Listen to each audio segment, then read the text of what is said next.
O sa mga merong newborn dyan and infant, alam nyo ba kung ano to? And para saan ba to? Paano ba to gamitin? So pag-usapan natin yan.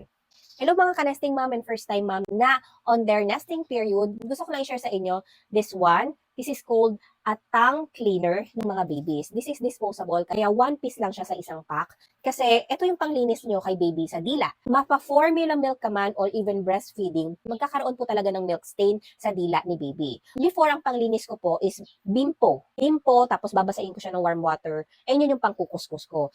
And I find it rough sa dila ni baby. Another one, gumamit din ako ng cotton balls. Kaso ang problema, di ba ang cotton balls kapag nabasa, may naiiwan na mga fragments. So, minsan, meron naiiwan sa bibig niya na cotton balls, so hindi rin advisable. So, this one, ito ang gagamitin nyo na panglinis ng mga milk stain sa dila ni baby. Everyday kasi magkakaroon ng milk stain talaga sa dila ni baby because of milk feeding. And kailangan natin yung tanggalin everyday during bath time para nalilinis naman yung dila ni baby. So, ito po yung gagamitin nyo. This one po, inform ko lang kayo, hindi po siya cotton ha.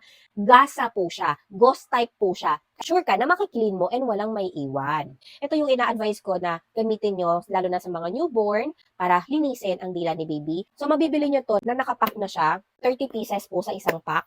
So, this is disposable, kada gamit, tapon. Siyempre, dila yun madumi po ang dila. May brand ako na pinagkukunan nito. Maglagay na lang din ako ng link para doon kayo makakapag-check out. This is very helpful mga mami, kaya don't forget na isama nyo to sa inyong nesting.